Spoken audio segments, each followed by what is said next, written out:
Hey everyone, and welcome to Money with Soul. My name is Amy, and I am your host. And today we're changing it up a little bit. I am bringing myself forward off the couch and onto the table. I know I haven't jumped on over the last couple of weeks. Things have been busy, but I am back on track now. So looking forward to chatting all things money and bringing them into your heart alignment. Today's topic is around 5 money stories, or 5 ways the money story can block us from receiving money into our life or abundance into our life, achieving our goals. And I wanted to start with a story because I think sometimes that just helps to bring to life some of these things that are really practical things in how you manage your money and how money flows in your life. So one of the money stories. What is a money story? A money story is something that you have told yourself about money, and it can be given to us by our upbringing, through the beliefs and stories of those that the families that we were born into. Um, it can also be a story that you've told yourself that has come to life after an experience where you have defined your money story by an experience in your life. And so it really is only important as much as it is alive in your life, and only relevant if it's holding you back. So if you think about how if we just take a minute to really think about how money is in your life right now. Like, if your money was a relationship, how would that be? Would you say that it's a productive relationship? Would you say it's a positive one? Would you say it's an avoidant one? Would you say that it's a nasty one? What would be the feeling of your money story right now, or your money relationship? That's a good place to start. And why I say that is because it starts to uncover what the vibration or the tone of energy around you in your life with money is. There is no way that you can bring into your life abundance, prosperity, success with money itself, joy in money, without understanding what your tone of vibration is. And I think this is all of the things that we come back to in the soul money map about. It is not so much about the money as it is about us and the story. And that's easy to say if you have, money and you've got yourself, you're taken care of. But everyone starts somewhere. And that's also why I wanted to start with a story, because when I was growing up, my family were business owners. So my dad was always a hardworking, self-driven, self-made businessman, and that looked like him starting out um, in learning about tiling, and then owning a tile shop, and then he progressed through, but he was always in this growth mindset of wanting to achieve more. And eventually he got into property development, and we became very wealthy when we were growing up. So when we're in the early days, he worked a lot. He worked 6 days a week, 7 days a week. But as we got older, and as the financial situation um, got better, like, things were really easy, or not really easy, but things grew. Now, why I'm saying this is, he always believed that you work hard, that you have to work hard to achieve money. Now, that's a belief that is instilled in me from when I was a young age, that you have to. And this is also a topic that's really interesting, because there's a difference between working hard and slaving away for an external outcome, which could be money, but it also could be position, it could be success in a career, than it is to be putting money in intention and energy into something. And it comes back to that old energy paradigm of power versus force. So there's two very distinct things here.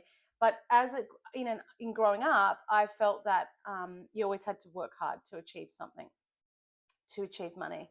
And there was a significant point, and I think I've shared this before, when I was around 20, and I said to my dad, "Oh, I was quite successful. I started personal training. I was promoted to a manager in a big fitness chain thing.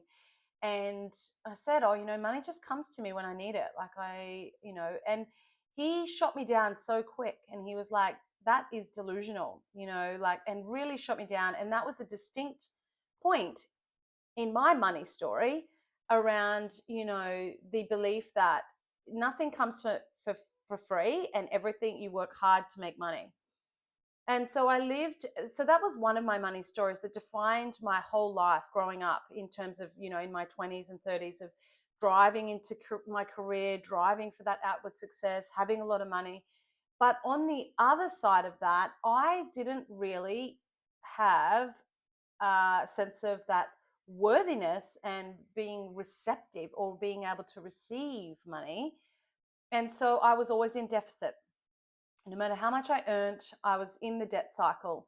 And this is one of my reasons why I built the Soul Money Map, is because you can't break free from yourself a lot of the time until you start to do the work on what your beliefs are and what your story is.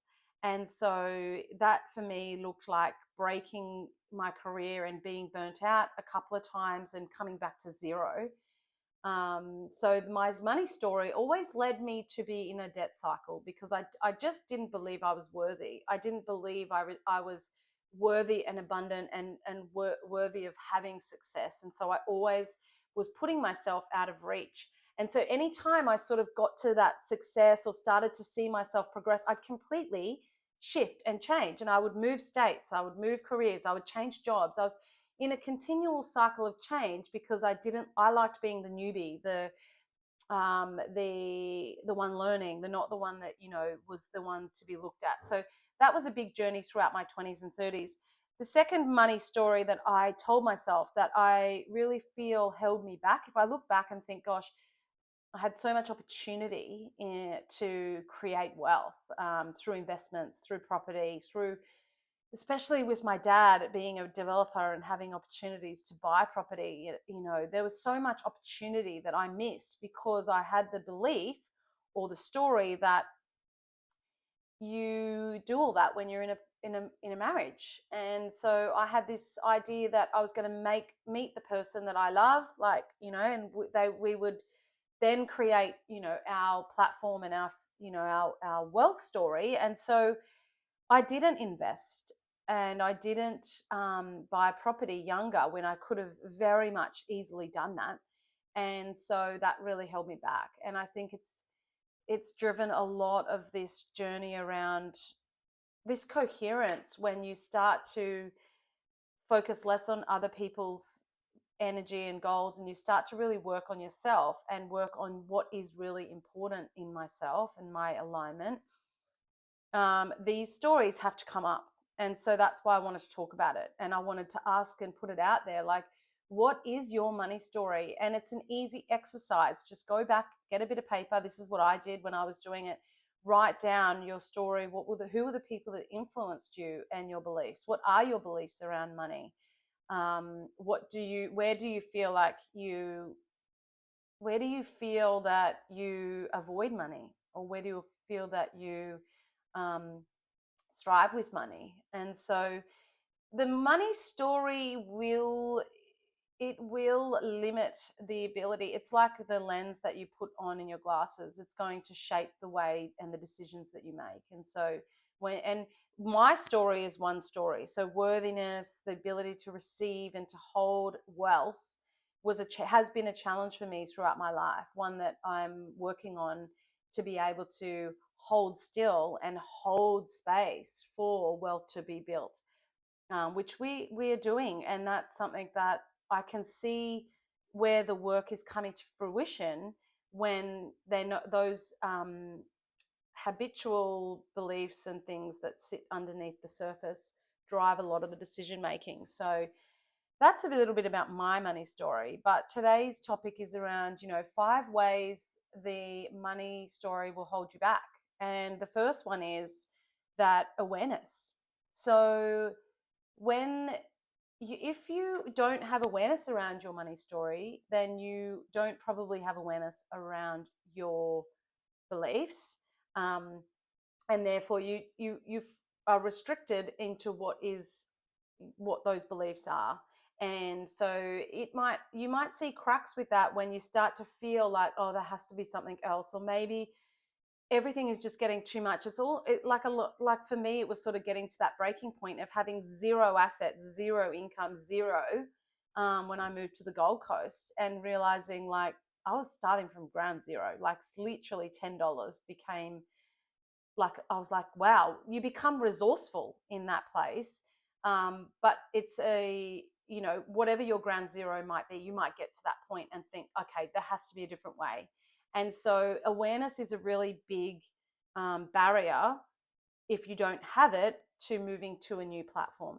The second thing is you might just not really get to your goals. So it manifestation can only occur when there's a match in alignment between what is vibrating within you and what is happening outside. So the where you can see that your life is not matching your, it will always match your vibration, but where it's not matching your vision, then you can start to see there might be something in there.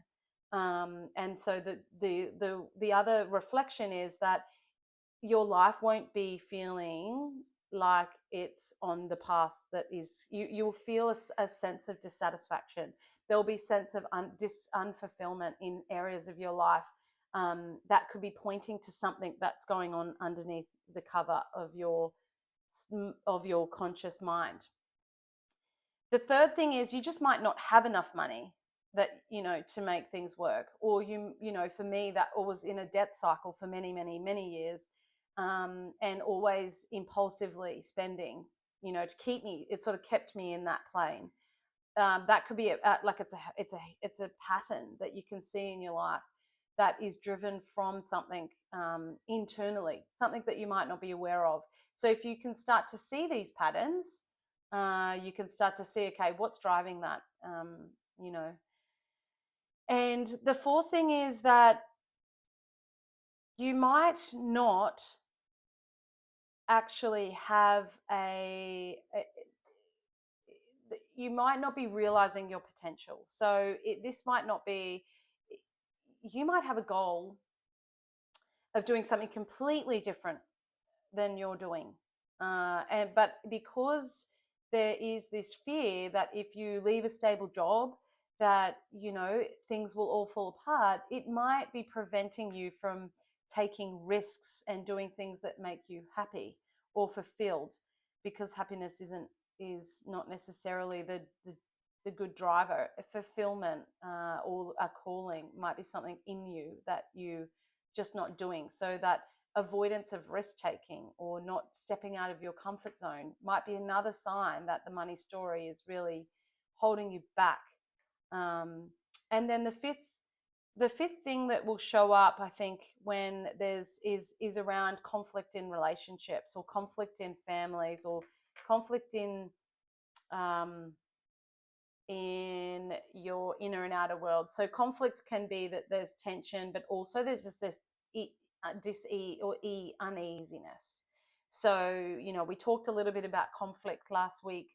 That's another sign that that there may be some work around your money story that could really help get onto an even keel. And also doing the money type quiz to see if the values are in alignment. So the money values is something that will help see what's driving the sense of financial freedom for you, what goals are you after, like where are you going with all of this.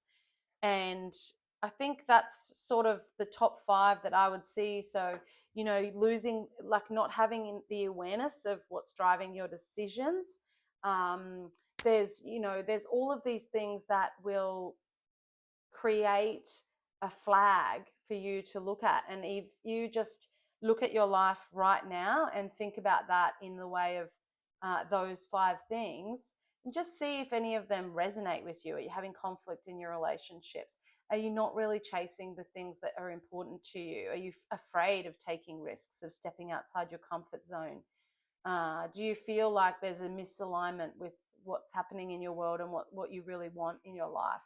All of these things are pointers that, okay, it's okay Let's just do some work to really find, well, what's driving those decisions that maybe you're not aware of. I hope that has hit some of you. If you're listening to this and it has, please reach out. And I look forward to getting back on here soon with the Money with Soul podcast.